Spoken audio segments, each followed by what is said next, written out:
Write in the comments where you are watching from and at what time, so I can get to know you better. To support the channel for free, don't forget to subscribe and like. Some records are not meant to be found. Tonight, we unseal a forgotten case file from the archives of a Cold War-era intelligence branch. A single, unassuming manila folder that contained a sequence of dates, each corresponding to a future event with chilling accuracy before the file itself and its author vanished without a trace. Write in the comments where you are watching from and at what time, so I can get to know you better. To support the channel for free, don't forget to subscribe and like. Some doors, once opened, can never be closed again. Narrator. Deep beneath the sterile functionality of Washington, D.C., far from the polished marble of its monuments, lies a place where history goes to be forgotten. The Federal Records Purgatory, officially designated Sub-Level Archive 7B, is a concrete labyrinth of steel shelves groaning under the weight of the 20th century. It is a tomb of paper, a silent testament to secrets, scandals, and the mundane bureaucracy that buries them. Here, time is measured not in hours, but in the slow decay of acidic paper and the settling of dust. Our story begins here, with a man named Elias Thorne. Elias was not a spy, not an agent, but something far more common and perhaps more dangerous. A man condemned to obscurity. His job was simple, monotonous: digitize and catalog records slated for permanent deep storage. He was a digital undertaker for forgotten facts.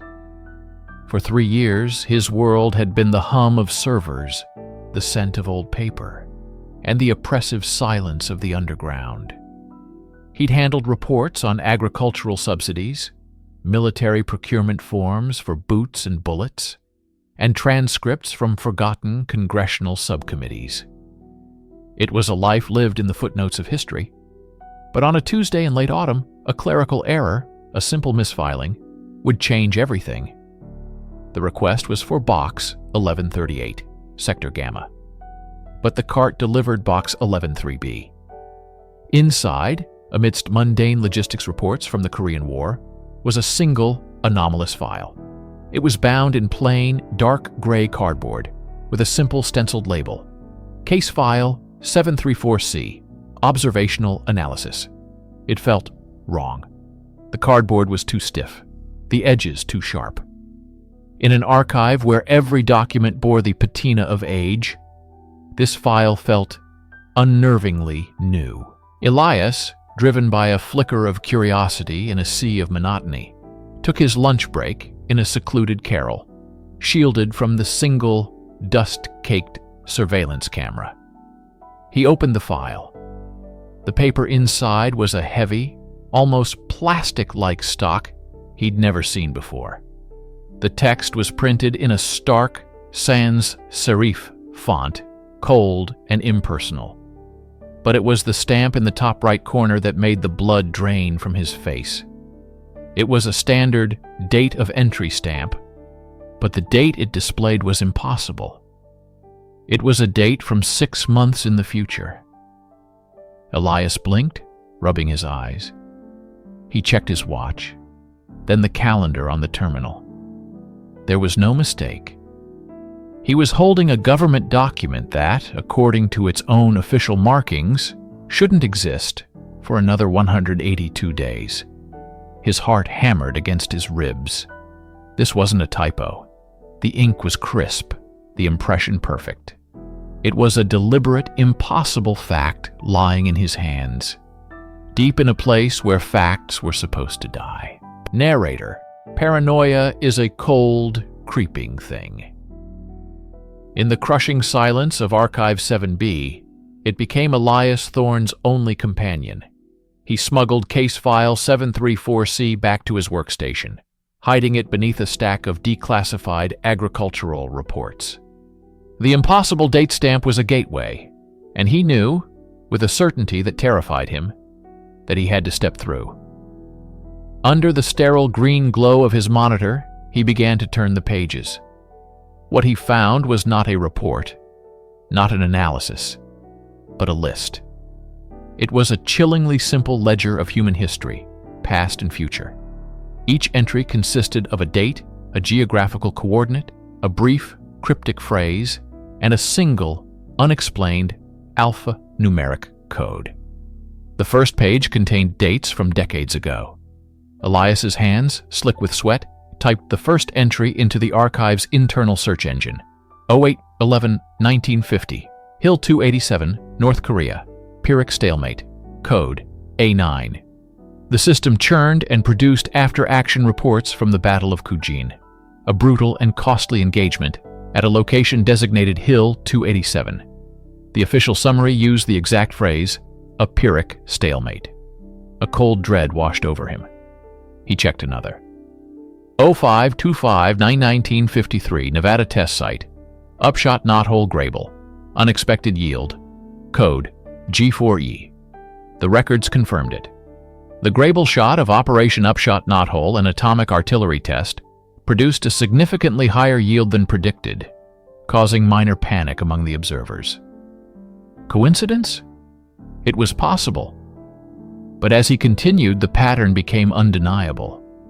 The file listed financial crashes, political assassinations, natural disasters, technological breakthroughs, all with pinpoint accuracy, summarized in a few cold, detached words. It was a timeline written by a spectator with a god's eye view. The true terror began on page 4.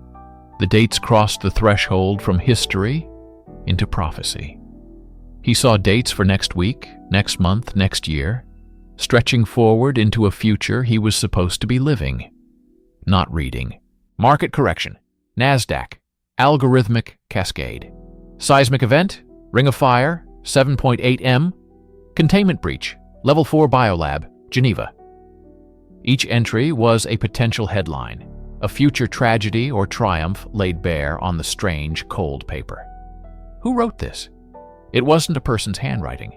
It was a machine's output, clinical, devoid of emotion. It was the sterile accounting of what was to come. Elias felt the weight of every unlived day pressing down on him. This list wasn't just information. It was a burden, a curse. Was it a script to be followed? A warning to be heeded? He felt like a man who had stumbled into the control room of reality itself, a place he was never meant to be.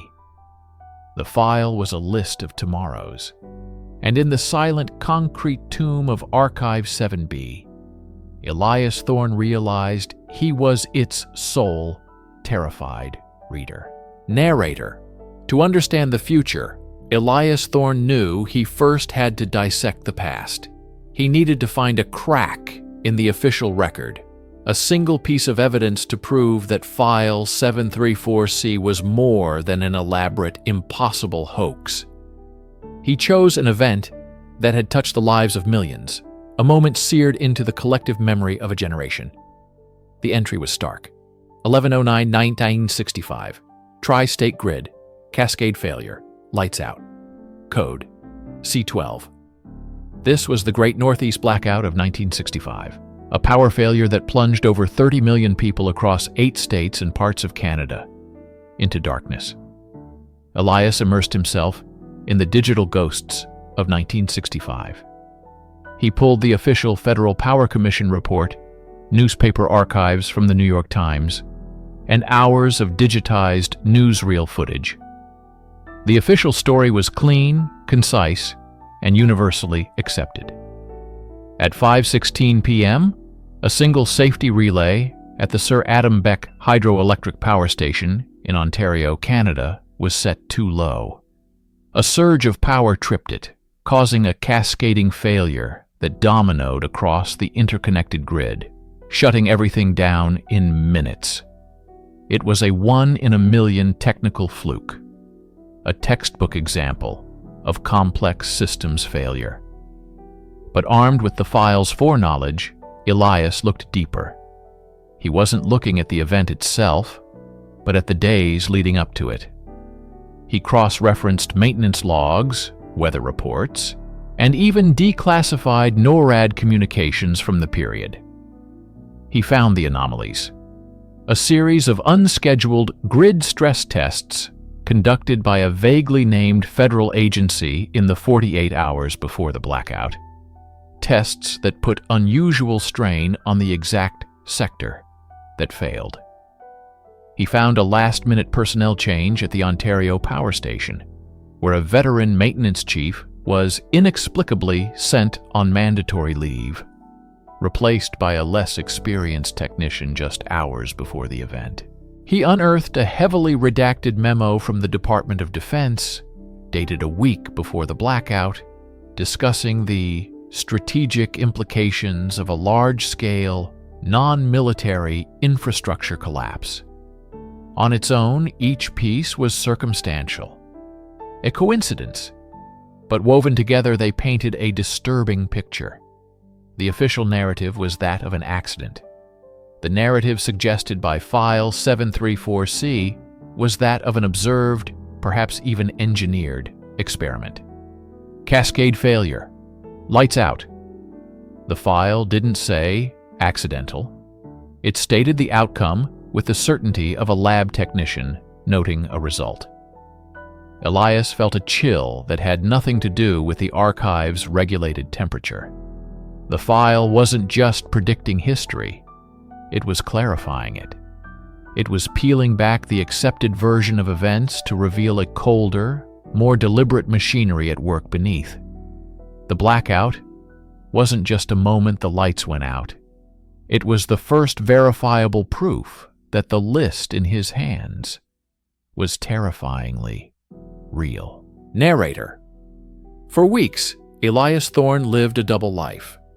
By day, he was the quiet archivist, methodically scanning documents.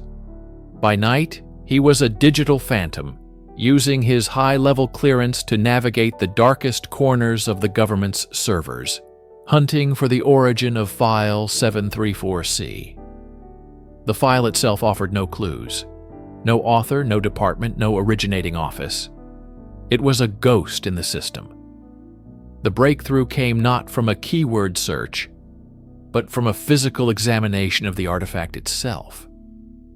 Frustrated, he took the file to the archive's restoration lab late one night, placing a single page under a multi-spectral imaging lamp used to detect forgeries. Under the invisible wash of ultraviolet light, something appeared. A watermark, embedded in the very fibers of the synthetic paper. It was a simple, chilling logo, an hourglass, tilted on its side, with a thin crack running through the glass. Beneath it were 3 words: Project Cassandra's Ghost. The name was a thunderclap in the silence. Cassandra, the prophetess of Greek myth, blessed with the gift of foresight, but cursed so that no one would ever believe her prophecies. It was a perfect, tragic metaphor. This wasn't a project of control, but of warning. Or was it? Elias now had a name. He plunged back into the digital archives, searching for any mention of this clandestine project. He found almost nothing. It was a ghost in name as well as nature. The project had been scrubbed, its records either expunged or classified at a level so high it was invisible to his clearance. But digital ghosts always leave echoes. He found a single corrupted data fragment, the budgetary annex of a defunct DARPA program from the late 1950s. Buried in a list of decommissioned assets was a single line item: transfer of CG primary asset to sub-protocol Omega. CG Cassandra's Ghost. He was close. The trail led him to sub-protocol Omega, which was even more obscure. It appeared to be a deep storage initiative, a library of last resort for data deemed too sensitive or dangerous for active networks. It was a place for things to be buried forever. It was Archive 7B. The project hadn't been scrubbed. It had been buried right under his feet. The file wasn't just stored here. It was born from here, or at least this was its intended tomb. As Elias pieced it together, a horrifying theory began to form. Project Cassandra's ghost wasn't just a team of analysts.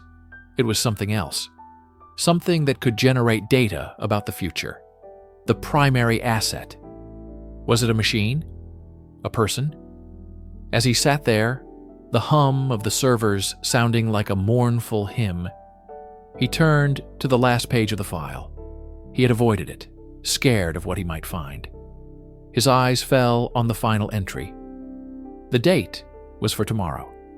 The location was a set of coordinates a few blocks from his apartment.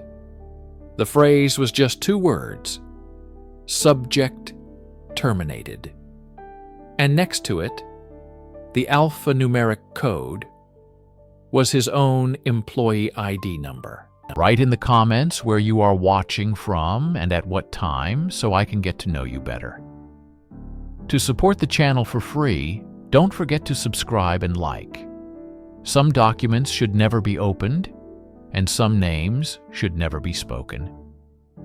In the shadowy depths of the National Archives, where history is curated and secrets are buried, the document known internally as Case File 734, what we call the Kronos file, was more than just an anomaly. It was a paradox bound in manila and stamped with the highest levels of classification.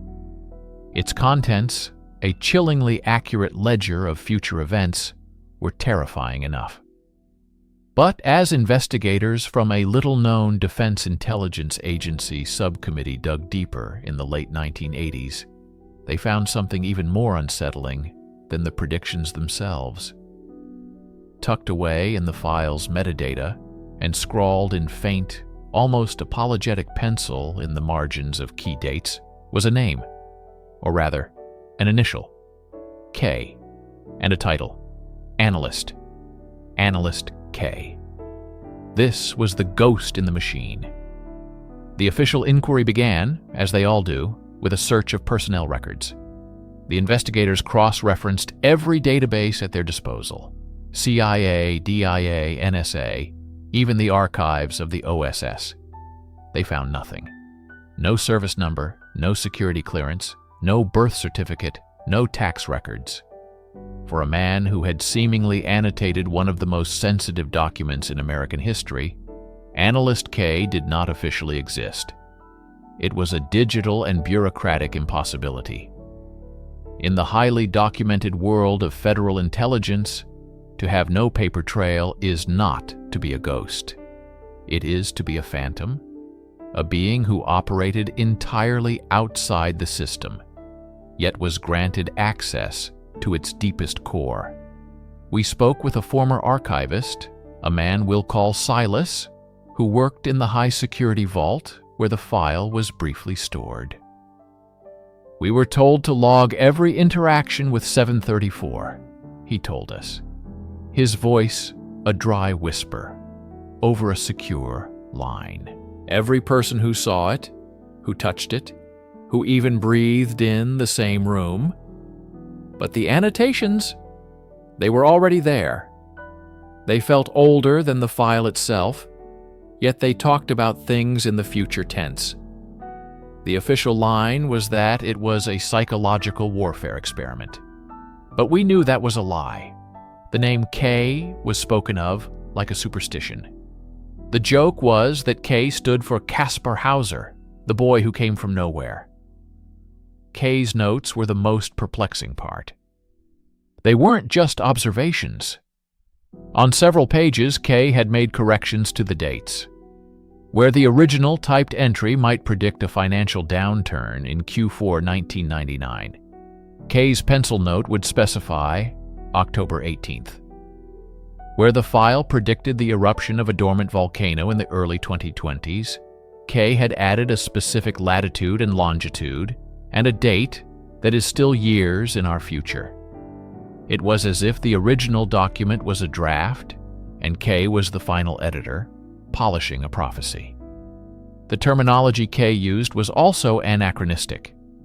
In a file supposedly originating in the 1950s, The margins contained phrases like quantum entanglement decay, causal loop contamination, and temporal resonance.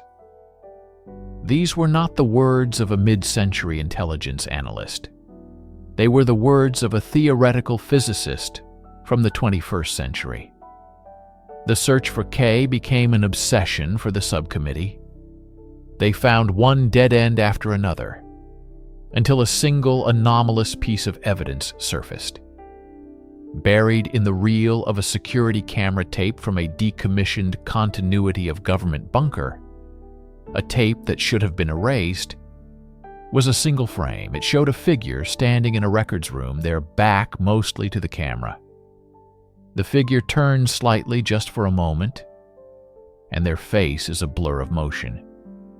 On the table in front of them is a file that bears the same markings as Case File 734. The official report states the image is too degraded to identify anyone, but those who saw it swear that the blur wasn't from motion. It was as if the person themselves was out of focus, a glitch in reality. This was their only image of the analyst, who shouldn't exist. A prophecy is only a story until it comes true. The Kronos file was filled with stories, dozens of them, precise, dated, and utterly unbelievable. But as the years ticked by, turning the future into the past, the file began to feel less like a work of speculative fiction and more like a history book written in advance. The subcommittee tasked with its analysis moved from trying to find its origin to a far more terrifying task: verifying its contents. They created a secret, ongoing project, codenamed Cassandra's Eye, dedicated to tracking the file's predictions against reality. The results sent a shockwave through the highest echelons of the intelligence community. Let's examine one of the earliest verified entries, a simple typed line on page 12, dated June 5, 1968. It reads, RFK, Ambassador Hotel, Los Angeles, midnight disturbance, terminal. To a 1950s analyst, this would be meaningless. But to the Cassandra's Eye team reading it decades later, it was a chillingly accurate, albeit cold, summary of Robert F. Kennedy's assassination. They cross-referenced dozens of such events. The 1986 Chernobyl disaster was noted as Ukrainian SSR Pripyat, Reactor 4, Cascade failure, April 26th. The fall of the Berlin Wall was predicted with the simple entry, Berlin, mass breach, checkpoint concessions, November 9th, 1989. Of course, skeptics were brought in. Dr. Evelyn Reed, a historian and statistical analyst contracted by the government, initially dismissed the findings. Anyone can create a list of predictions, she stated in a now declassified memo.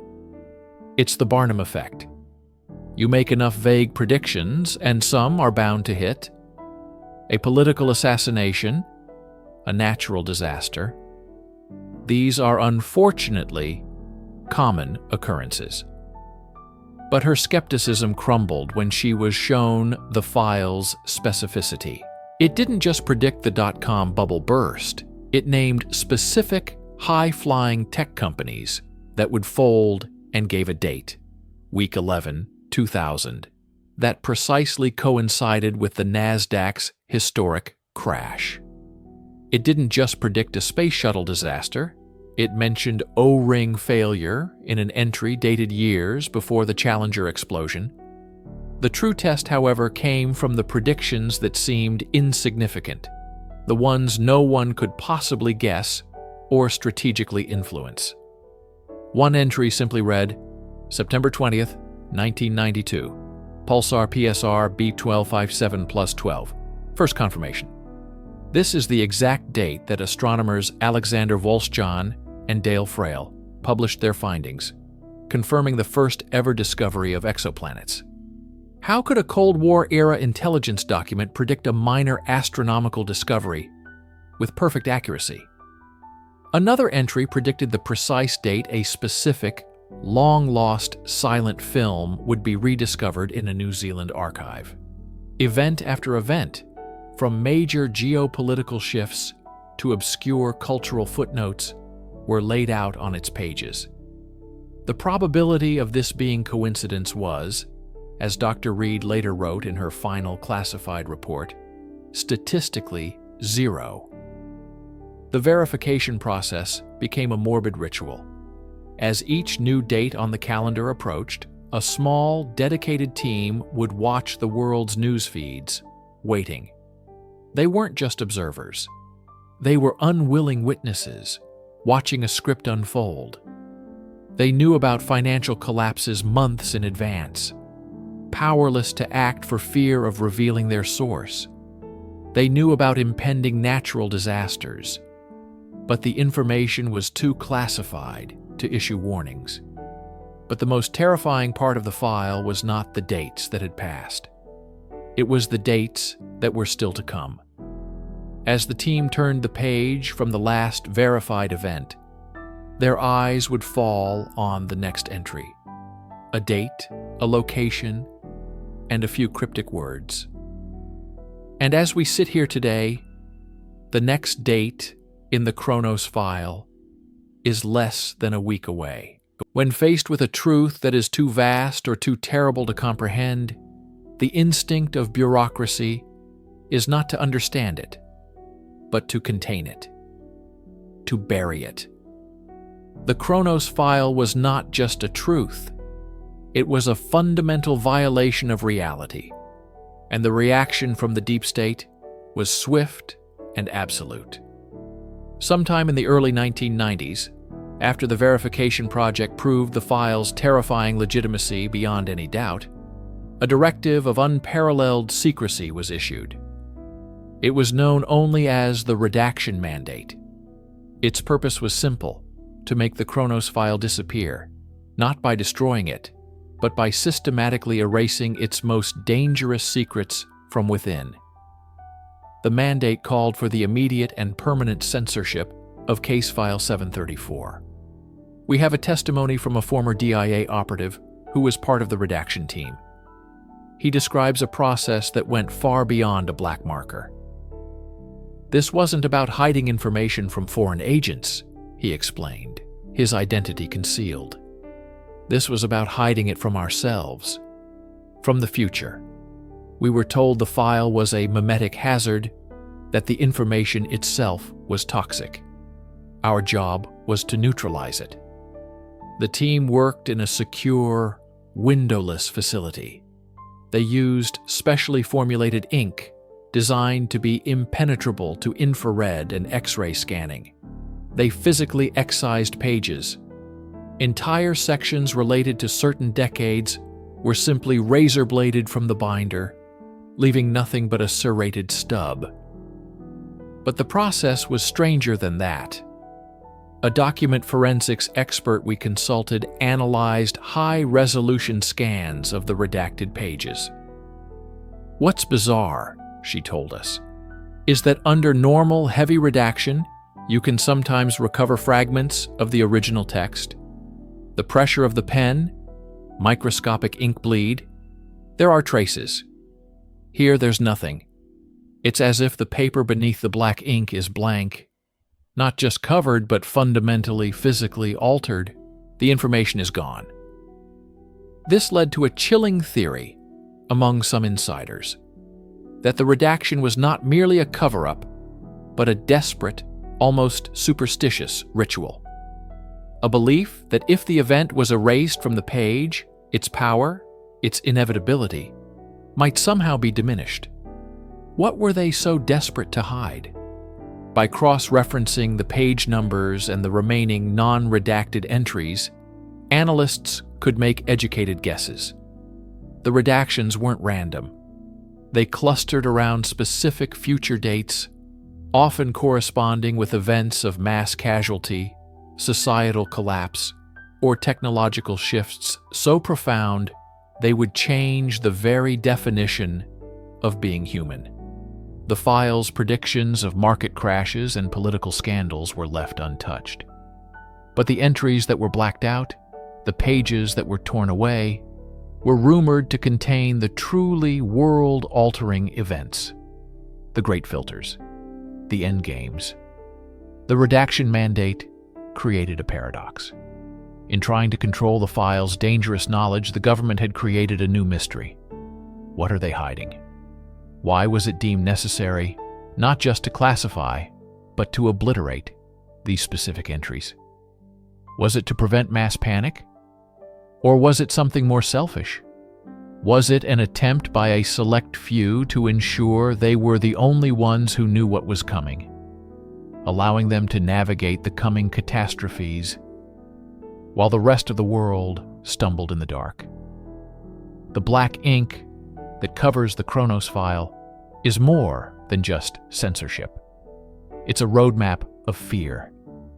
It tells us that the most terrifying predictions in a file full of terrors are the ones we are not allowed to see. History, once classified, does not simply vanish. It seeps into the cracks of the present, carried in whispers through the corridors of power. The Kronos file may have been officially redacted and buried, but its legacy is very much alive in the sprawling, paranoid ecosystem of Washington, D.C. It exists as a ghost story told by retired spies, a holy grail for fringe journalists, and a strategic asset for a cabal that operates in the shadows. This is the D.C. underground, and for them, the file isn't a historical artifact. It's an active playbook. Our investigation led us to a source, a man who communicates only through encrypted channels and uses the codename Orion. He is a former signals intelligence officer who claims to have worked on the periphery of the Cassandra's Eye project. We met him in the echoing tunnels of a DC metro station, long after the last train had departed. "You have to understand," Orion said, his face obscured by the darkness. "They didn't just lock the file away. They started using it. A new project was formed, an unofficial and deeply compartmentalized group. They call themselves the Continuity Directorate. They don't just read the predictions, they act on them." According to Orion, this directorate uses the file's foresight for strategic advantage. They orchestrate stock market trades moments before a predicted crash, positioning key allies to absorb the wealth. They subtly influence foreign policy, knowing the outcome of an election or a conflict before it even begins. But their meddling has, at times, had catastrophic consequences. "They think they're managing the timeline," Orion whispered, "but they're just clumsy gods. They tried to prevent a predicted famine in one region, diverted resources, and their interference caused a political destabilization that led to a civil war far worse than the famine would have been. They're trapped in a feedback loop. Their attempts to alter the future based on the file might be the very actions that cause the file's predictions to come true." This raises the ultimate question. Is the Kronos file a book of predictions or a script? Are we watching a future that is destined to happen? Or are we watching powerful people make it happen, using the file as their guide? The DC Underground is obsessed with this question, and with finding what they call the unwritten chapter. Rumors persist that the final section of the file was different. It wasn't a list of dates, it was a warning, or a set of instructions, left by the file's mysterious author, perhaps even Analyst K. It supposedly details the file's origin and its ultimate purpose. No one has ever seen it, but it is the one thing the Continuity Directorate is rumored to fear. Before we parted ways, Orion gave us one final piece of information: a lead. The early analysis, the real work on 734, wasn't done in Langley or the Pentagon. It was done at a decommissioned listening post, a place called Echo Station, It's a black site in the middle of nowhere. Officially, it's been a weather station since the 80s. That's a lie. He slid a folded piece of paper across the grimy platform floor. On it were a set of coordinates. They might have redacted the file, he said, his voice fading as he walked back into the tunnel's abyss. But buildings remember. The coordinates pointed to a desolate stretch of land in the Virginia foothills, a place where the whispers of the future were first translated, and where the answers to this entire mystery might still be waiting, locked away in silent, abandoned rooms. Write in the comments where you are watching from and at what time, so I can get to know you better. To support the channel for free, don't forget to subscribe and like. Some doors, once opened, can never be closed again. Welcome back to the Obsidian Archive. In our last chapter, we uncovered the existence of a file so secret, its codename is known only as the Kronos Ledger, a document that appears to contain dates of future events. But a file is just paper and ink until someone reads it. And the first person to truly understand the terrifying significance of the ledger was Agent Julian Thorne. His story is not one of triumph, but a chilling cautionary tale. Thorne wasn't a rogue agent or a conspiracy theorist. He was the opposite, a pragmatist, a man who built his career on cold, hard facts and verifiable data. Recruited for his savant-like ability in pattern recognition, he was the perfect analyst to be assigned to the ledger, which had been dismissed by his superiors as an elaborate hoax, a piece of sophisticated disinformation. Thorne was supposed to debunk it. Instead, it consumed him. His personnel file describes him as meticulously thorough and psychologically resilient. But his private notes, leaked to us by a source deep within the intelligence community, paint a very different picture. In the beginning, his entries are clinical, detached. He logs the first date he verifies. A minor currency fluctuation in Southeast Asia. Trivial. Then another, a localized power grid failure in Northern Europe. Coincidence. But the coincidences kept piling up. The dates were never tied to headline-grabbing catastrophes. Not at first. They were subtle.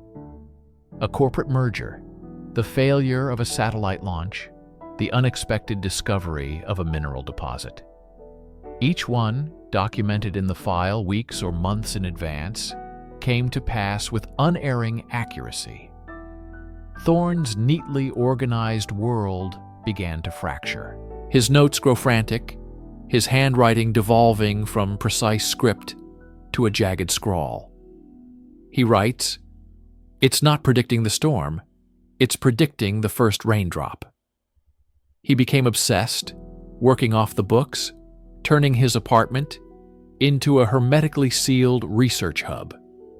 He wallpapered his life with charts, maps, and pages photocopied from the ledger, connecting events with red string until his walls looked like the web of a madman.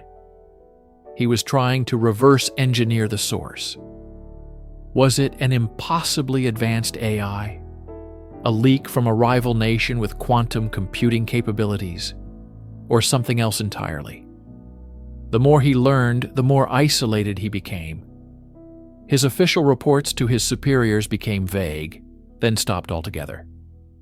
He was hiding the truth of what he'd found. Then, on October 7th, 2003, a date not present in the file, Agent Thorne vanished. There was no sign of a struggle at his apartment, no forced entry. His car was in the garage, his wallet and keys on the table. It was as if he had simply ceased to exist. The only thing out of place was a single sheet of paper left on his desk, next to a cold cup of coffee.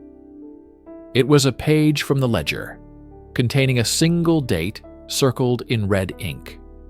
His own birthday, 20 years in the future. Was it a threat? A destination? Or had he discovered that the file didn't just predict the world's future, but his own? His official file was stamped "Closed, Administrative Leave," a bureaucratic euphemism for a man who has been erased. Thorn wasn't just a missing person. He was the first victim of the Kronos Ledger, a man who flew too close to the flame of foreknowledge and was burned out of existence. Agent Thorn's disappearance was the first human cost of the Kronos Ledger, but the file's implications stretched far beyond a single life. To understand what he discovered, we must move past the idea of simple prophecy. This wasn't magic. It was mathematics. According to declassified documents from a clandestine internal investigation following Thorn's vanishing, a shadow unit codenamed Project Cassandra concluded the ledger was not a list of predictions, but the output of a terrifyingly complex geopolitical algorithm. They believed it to be a living system, a form of observational AI that had somehow been integrated into the very fabric of our global information infrastructure. It wasn't predicting the future, it was calculating it. The algorithm didn't care about individuals. It tracked capital flows, satellite movements, encrypted communications, resource shipments, even subtle shifts in public sentiment measured through social media precursors. It was a planetary-scale data analysis engine.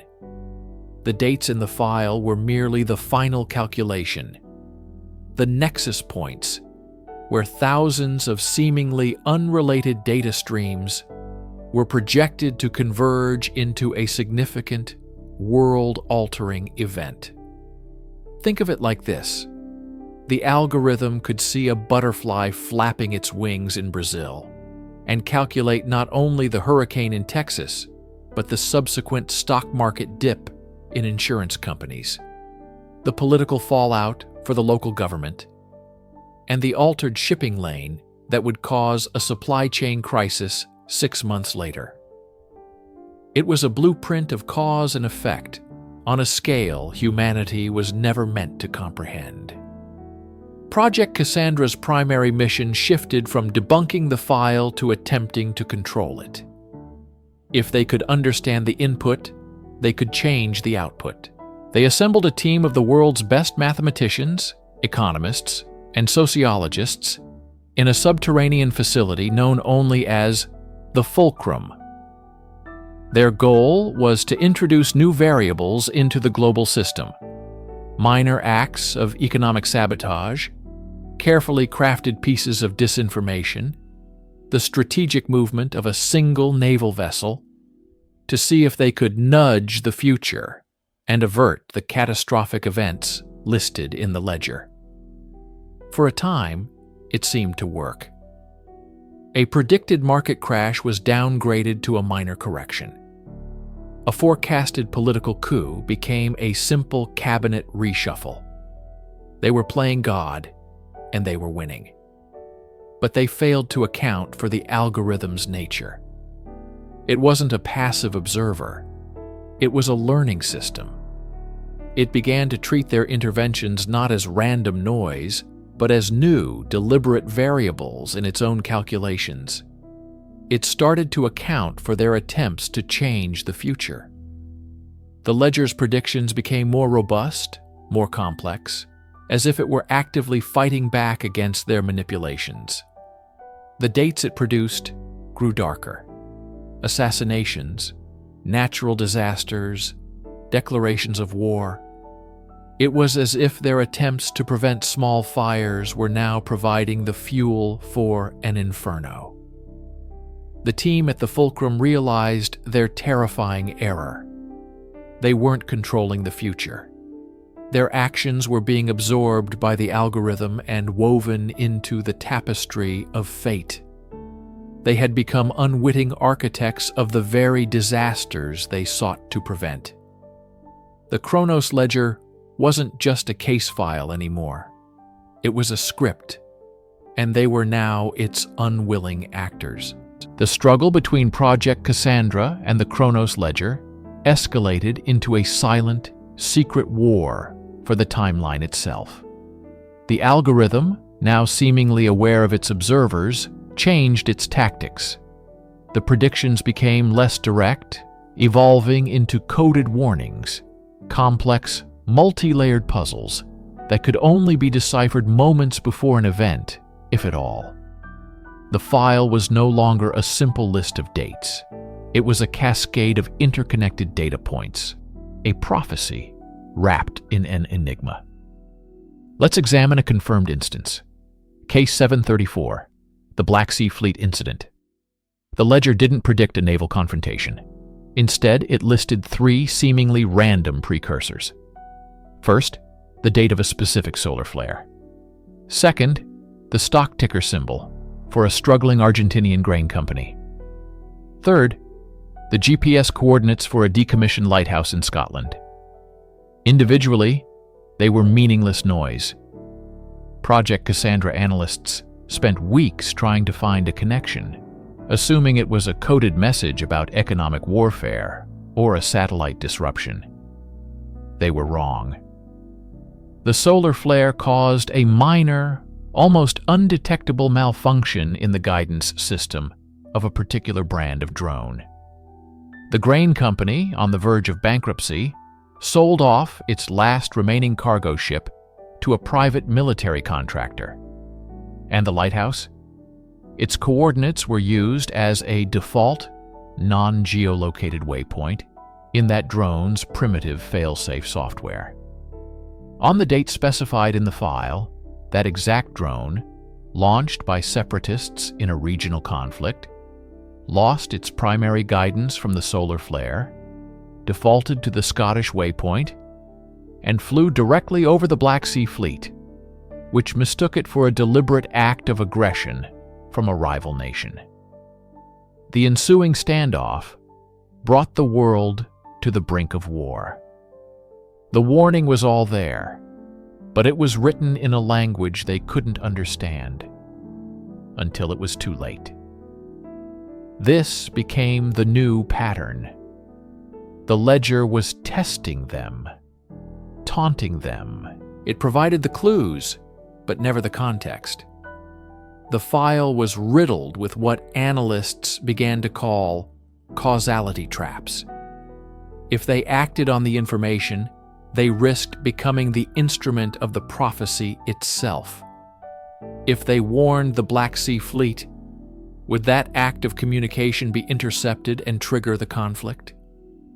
This paralysis of choice, this paradox of intervention, became the project's defining torment. The file also contained decoys, dates of immense predicted importance that would pass with no event at all. These silent dates were even more terrifying. Were they failures of the algorithm, or were they catastrophes that Project Cassandra had successfully and unknowingly averted? Or, in a more chilling interpretation, was the absence of an event the event itself? The lack of a market crash causing a different kind of economic instability down the line. The file was teaching them that even inaction was an action, with its own set of consequences. As they stared at the upcoming dates, each one a potential doomsday, they were no longer sure if they were the world's guardians, or simply the keepers of a calendar of its destruction. We arrive at the philosophical heart of the Kronos Ledger, a question that haunted Agent Thorne in his final days and paralyzed the scientists of Project Cassandra. Is the future a fixed destination we are all traveling towards, or is it a sea of possibilities shaped by our choices? The ledger suggests the most terrifying answer of all. It is both. The file operates on a principle known in theoretical physics as a causal loop. The future influences the past, which in turn creates the future. The very existence of the file, its discovery, and the attempts to understand and alter its predictions are all part of the system it is documenting. It is a snake eating its own tail forever. The act of observing the future solidifies it into reality. This brings us back to Agent Julian Thorne. For years, the official theory was that he ran, unable to cope with the psychological burden of what he'd found. But a more radical theory has emerged from within the intelligence community, one that reframes his disappearance not as an escape, but as a sacrifice. What if Thorne found a date in the ledger so catastrophic, so final, that he realized the only way to break the loop was to remove a key variable from the equation? Himself? We know he was investigating the algorithm's core programming. Perhaps he discovered that his own continued analysis, his own unique mind for patterns, was the catalyst the algorithm needed to solve for some future, unthinkable event. By vanishing, he wasn't running from his fate. He was deliberately corrupting the data, pulling a single, critical thread from the tapestry in the hopes that the whole thing would unravel. Project Cassandra was eventually dismantled. The psychological toll on its members was too great. The fulcrum was flooded and abandoned, and the physical copies of the Kronos Ledger were reportedly incinerated. They chose ignorance over the torment of knowledge. They understood that to know the future is to be enslaved by it. You cannot carry the weight of every choice, every action, knowing it could be the one that leads to a pre-written doom. But can such a thing ever truly be destroyed? An algorithm, a piece of self-replicating code woven into our global network, is not so easily erased. It is likely still out there, humming away in the background of our digital lives, calculating, observing, and plotting its nexus points. And there is one final disturbing piece to this puzzle. A single encrypted file, recovered from a partition on Thorne's hard drive, was recently decrypted by a source. It contained no grand explanation or confession. It was just a single text file. Inside was a string of characters and one date. A date that has not yet passed. A date in our very near future. We don't know what it means. We don't know if it's the final echo of a broken algorithm or the last, desperate warning from a man lost in time. But we know this. The clock is ticking. And the final entry in the Kronos Ledger is yet to be written. Write in the comments where you are watching from and at what time, so I can get to know you better. To support the channel for free, don't forget to subscribe and like. Some files were never meant to be opened, and some dates were never meant to be known. Welcome back to the Obsidian Archive. In our previous chapters, we laid the groundwork for one of the most unsettling stories we've ever covered. The existence of a single, unassuming case file, designated only as Item 734, which allegedly contained a sequence of dates corresponding to future global events with chilling accuracy. But for every whisper in the dark, there is an official voice in the light, ready to offer a rational, sanitized explanation. This is that explanation. This is the counterintelligence narrative. According to the few declassified and heavily redacted memos from the era, Item 734 was not a product of the paranormal or some temporal anomaly.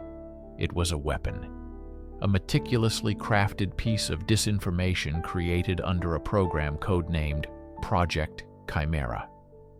The objective was simple yet audacious: to create a poison pill for foreign intelligence services. The idea was to intentionally leak a document so extraordinary, so impossible, that any enemy agency that obtained it would be forced to expend immense resources to either verify or debunk it. In the high-stakes chess game of the Cold War, forcing your opponent to chase a ghost, was a significant victory.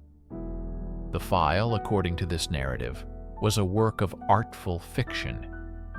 A team of sociologists, economists, and geopolitical strategists were supposedly tasked with predicting a series of plausible future events. They would seed the document with a few easily verifiable short-term predictions: a minor political scandal, a fluctuation in the commodities market, to establish its credibility. Then they would layer in the more dramatic, long-range dates. These were designed to be vague enough to be interpreted in multiple ways, yet specific enough to cause alarm. The genius of Project Chimera was that it played on the human desire to believe in the impossible, to believe in order within chaos. If an enemy spy believed the United States had a way of knowing the future, it would paralyze their decision-making process. Every move they made would be second-guessed. Were they walking into a trap foretold in the document? Was their every action part of a pre-written script? The file itself was said to be an elaborate fabrication. The paper was artificially aged, the typewriter ink chemically analyzed to match the period, and the classification stamps were all legitimate, but applied to a document that was pure psychological warfare. The official story ends there. Item 734 was a clever hoax, a successful counterintelligence operation that was eventually retired and archived. Its legend, they claim, is merely the unintended blowback of its success. The spies who were fooled told stories, and those stories mutated into the myth we are investigating today. It's a clean, logical, and deeply reassuring explanation. It puts the monster back in the box. But it fails to answer one terrifying question. If the file was fake, why were so many of its long-range predictions, decades after the project was shuttered, still coming true? The official story is a fortress built of redacted ink and bureaucratic denial. But fortresses have cracks, and sometimes a single voice can slip through. We managed to locate one such voice. He is the last known surviving official to have physically handled Item 734.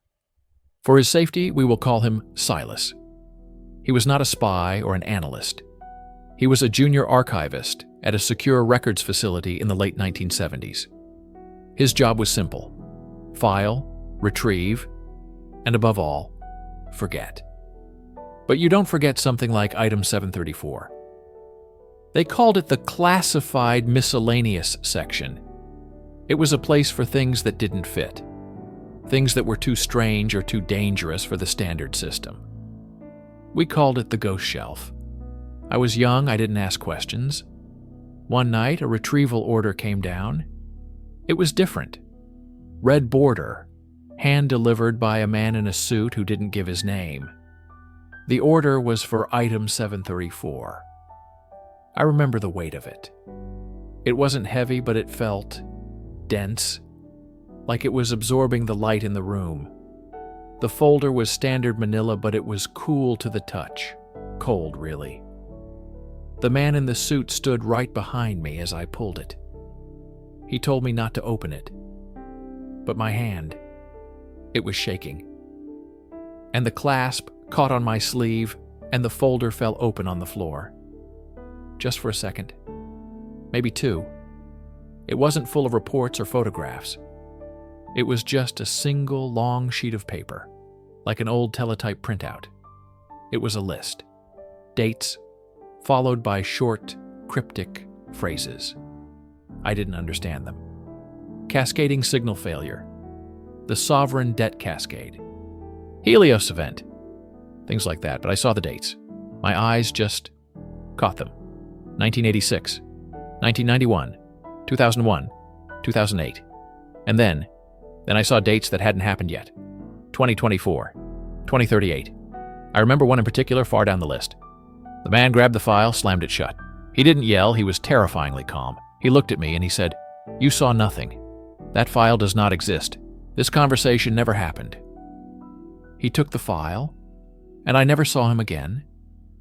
I was transferred the next day to a records annex in Alaska. A promotion, they called it.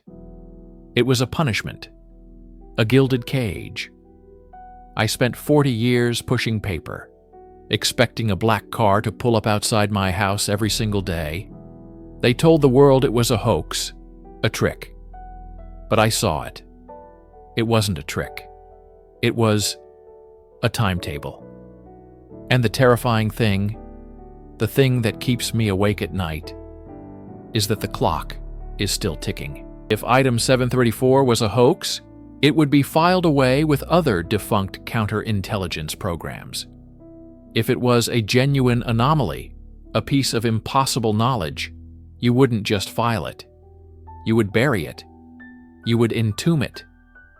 This is the story of the Deep Storage Protocol, a theoretical framework pieced together from leaked architectural plans and anonymous engineering sources for a facility designed to contain not dangerous materials, but dangerous information.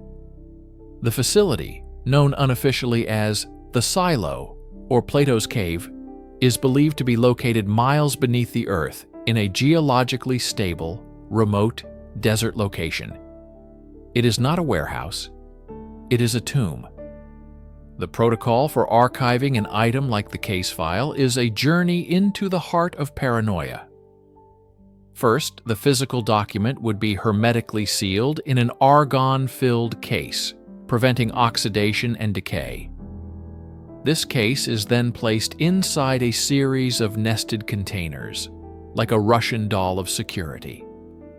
The outer layer is rumored to be a lead polymer composite, not to stop radiation from getting in, but to stop any theoretical quantum or informational signature from getting out.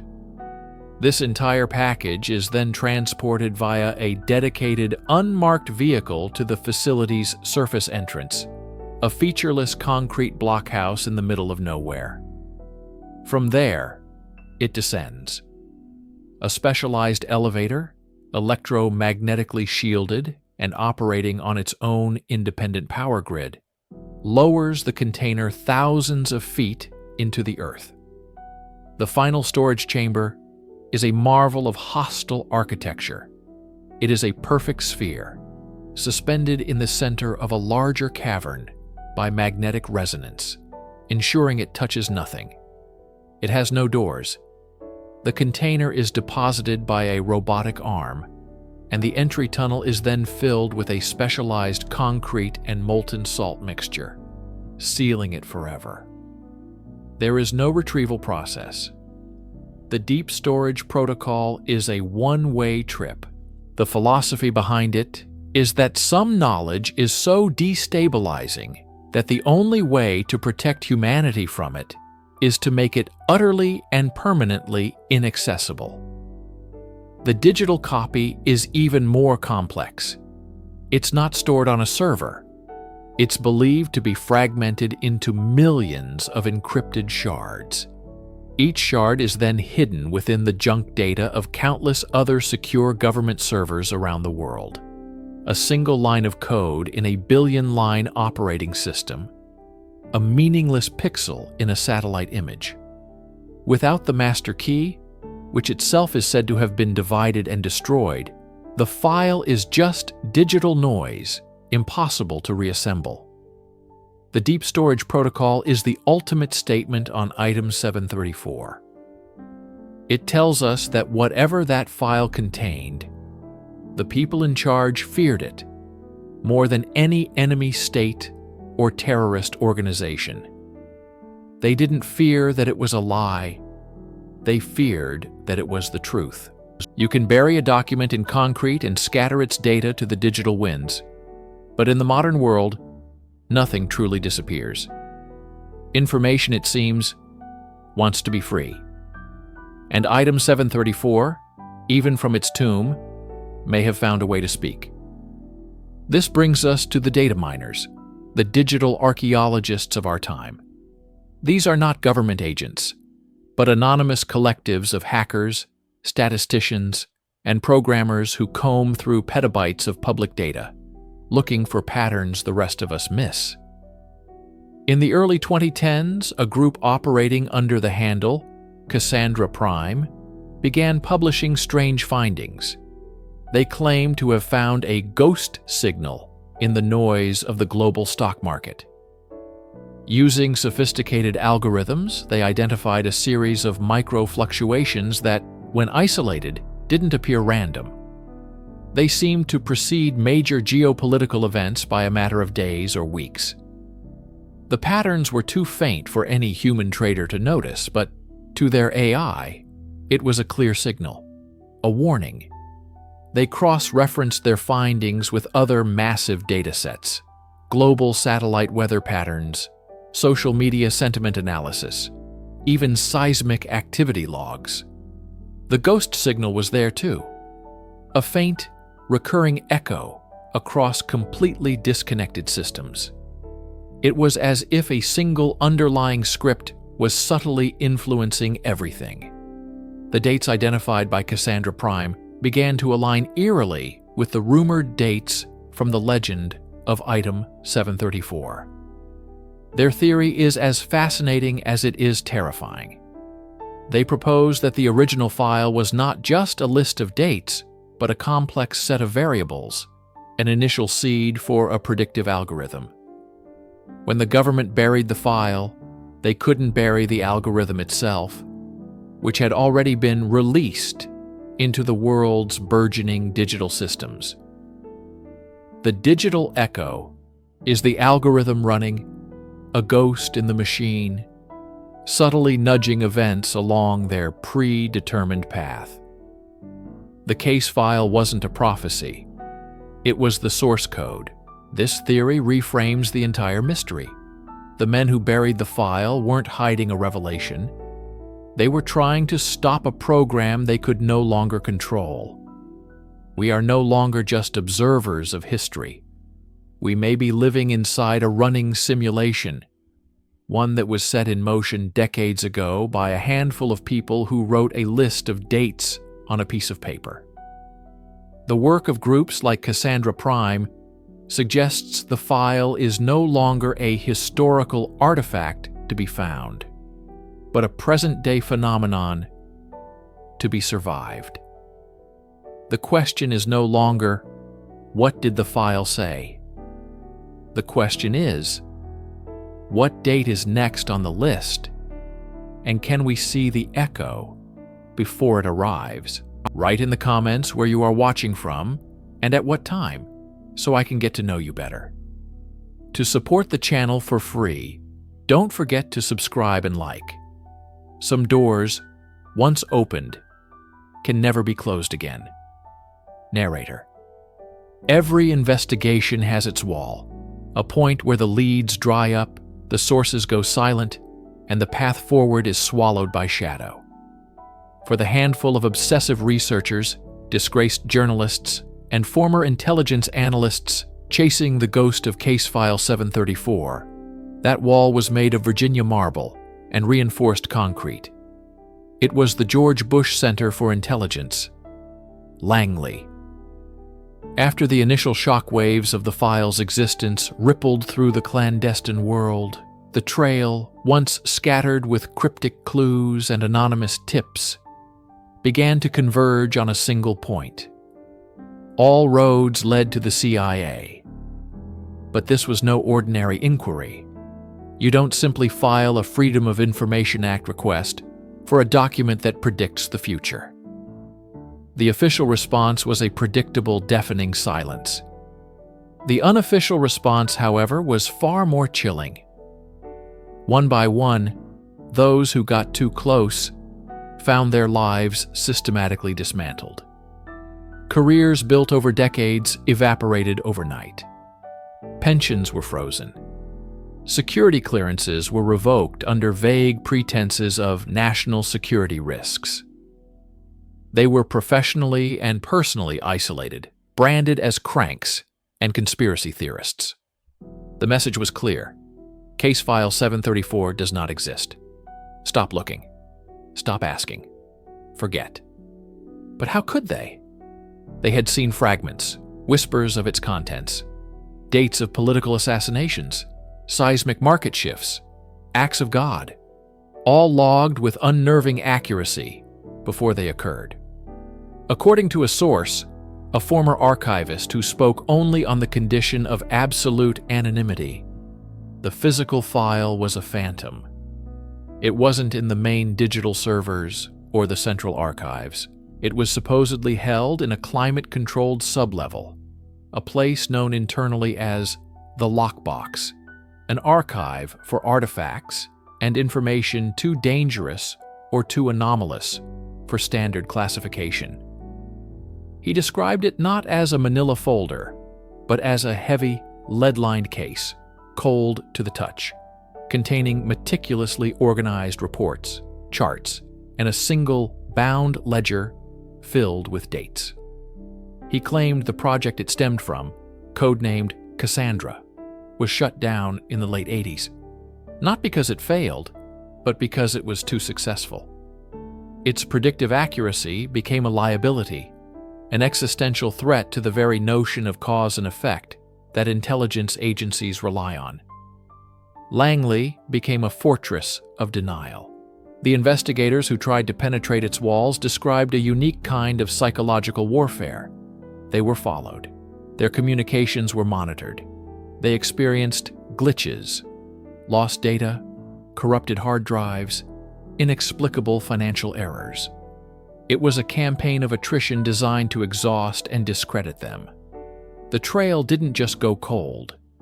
It was cryogenically frozen, buried under layers of bureaucracy, intimidation, and the sheer, unassailable power of an institution dedicated to keeping its deepest secrets. The file, with its impossible knowledge of tomorrow, was now a prisoner in the one place on Earth designed to control information, leaving the world outside completely unaware of the timeline it allegedly held.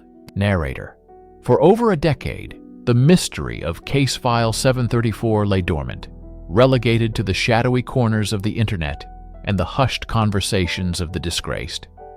The wall at Langley had held. The silence was absolute.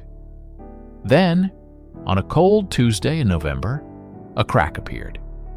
It wasn't a bombshell expose in a major newspaper. It was a single anonymous post on a fringe, encrypted forum dedicated to intelligence whistleblowers. The post contained a link to a downloadable image file. That image was the key.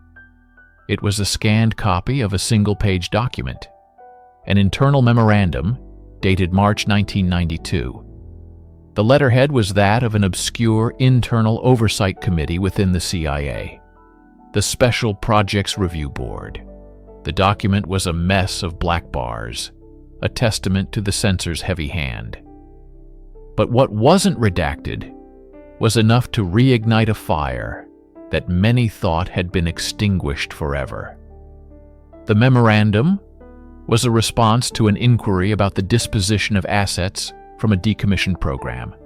That program was codenamed Cassandra, and its primary asset was listed as Case File 734. For the first time, here was official, internal acknowledgement. The ghost had a name. The visible text, fragmented and clinical, was terrifying. Phrases jumped out from between the redactions. Temporal causality concerns, predictive models, exceeded acceptable deviation by 7 sigma, unforeseen psychological impact on observation personnel. One partially visible sentence was the most chilling of all. Recommend indefinite sequestration of the primary ledger due to the high confidence prognostication of the final entry. The leak was a masterstroke of clandestine communication. It was uploaded, viewed a few hundred times, and then vanished. The original post was deleted, the user's account scrubbed. Websites that mirrored the image were hit with aggressive takedown notices, and in some cases, disruptive cyber attacks. The frantic effort to erase the memo from existence was, ironically, the greatest proof of its authenticity. Digital forensics experts who managed to analyze the image before it disappeared confirmed the document's metadata was consistent with internal CIA formatting from the early 90s. The typeface, the classification markings, the specific chemical signature of the toner, it was real. The leaked memorandum changed the entire dynamic of the investigation. It was no longer a matter of proving the file existed, but of understanding what it was. The memo framed it not as an intelligence tool, but as a dangerous anomaly, an artifact that broke the rules of reality. The term 7 sigma is statistical language for an event so unlikely it's considered virtually impossible, a 1 in 3.5 million chance. To say the file's predictions exceeded this deviation meant its accuracy was not a product of analysis or probability, but of something else entirely. Something they couldn't explain, and that they desperately wanted to contain. Narrator. A list of past events, no matter how impossibly predicted, is a historical curiosity. A list with a future date is a prophecy. A list with a final future date is a countdown. This is the black heart of Case File 734, the element that transforms it from a classified intelligence project into an object of existential dread. According to the few sources who claim to know its contents, the ledger is not an infinite document. It has an end, a final entry. Unlike the other dates in the file, which were allegedly tied to specific observable events, the collapse of a financial institution, the eruption of a volcano, the outcome of a secret military coup, the last entry is starkly different. It is just a date. No event description, no geopolitical context, no attached coordinates. Just a month, a day, and a year still waiting on our horizon. An open entry. This finality has become the central obsession for the community of researchers who call themselves archivists. They debate its meaning with a feverish intensity. The theories are as varied as they are terrifying. One school of thought believes the date marks an extinction-level event, a cataclysm so absolute, an asteroid impact, a solar flare, a global pandemic, that any predictions beyond it would be meaningless. There would be no one left to observe them. In this interpretation, the file is not just a record. It is humanity's final chapter. Another more conspiratorial theory suggests the date marks the activation of the Cassandra project itself on a global scale. A moment where the predictive technology, or whatever phenomenon the file recorded, is deliberately unleashed upon the world. A great reset of reality, orchestrated by the secret keepers who have guarded this knowledge for decades. It wouldn't be the end of the world, but the end of the world as we know it. The end of free will in the face of perfect foreknowledge. A third, and perhaps most unsettling, interpretation comes from the psychological profile of the project's personnel mentioned in the leaked memo. It suggests the date might signify the moment the phenomenon that created the file simply stops. A day when the strange window into tomorrow closes forever. What would that mean? Would the laws of physics change? Would causality reassert itself in a violent, unpredictable way? The silence of the entry is its most powerful feature. It's a blank page that forces us to project our deepest fears onto it. As this date draws nearer, a palpable tension grows. The archivists track global events, searching for patterns, for harbingers of the unknown.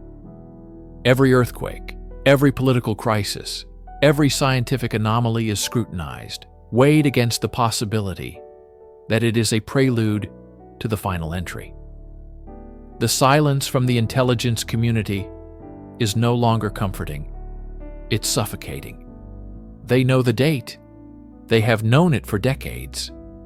And their refusal to speak, to warn, to do anything, is perhaps the most frightening evidence of all. It implies the event is either inevitable or it is something they themselves have planned. Narrator. Some stories don't have an ending. They simply evolve, their edges blurring, until they become something more than a sequence of events.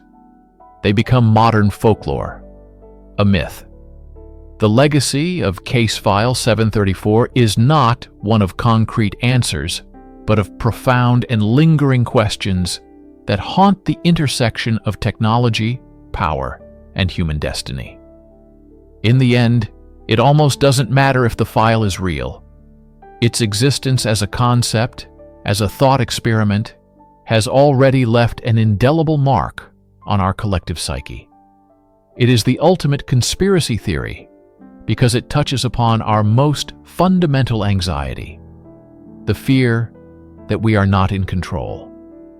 The story of a government agency possessing a document that outlines the future is the story of free will's death.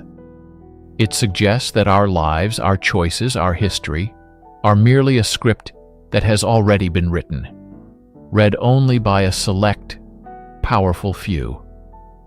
This narrative has seeped into our culture. You can see its echoes in films and novels about precognition and deterministic timelines. You can hear its whispers in online forums that dissect every world event through the lens of a hidden, predictive hand. Case File 734 has become a shorthand for the suspicion that the chaos of the world is not chaos at all, but a carefully managed demolition. A plan. What was Project Cassandra? Was it a team of remote viewers with an inexplicable, terrifying talent? Was it the result of contact with a non-human intelligence, as some of the more fringe theories propose? Or was it something even stranger? The discovery of a technological artifact, a crashed probe from the future, containing a record of its own past? Perhaps the most mundane, yet equally disturbing theory is that it was all a highly sophisticated psychological operation. A manufactured legend designed to sow paranoia among foreign adversaries. A rumor so potent it could destabilize a government without firing a single shot. A file that predicts the future is the ultimate weapon of fear. The true legacy of Case File 734 is this uncertainty. It forces us to confront the limits of our own understanding. It stands as a dark monument to the secrets that governments keep, and the terrifying possibility that the truth is far stranger than we can possibly imagine. The file itself remains locked away, a ghost in the machine of state secrecy. But its story is out. It lives in the digital ether, a virus of an idea that, once encountered, is impossible to forget. It reminds us that the archives of power hold stories that could rewrite our world, and that the most important date in history might be one that hasn't happened yet. The file is a mirror, and when we look into it, we see our own anxieties about tomorrow reflected back. The question is not, and has never been, what is written on its final page. The real question is, what will we do on the day before?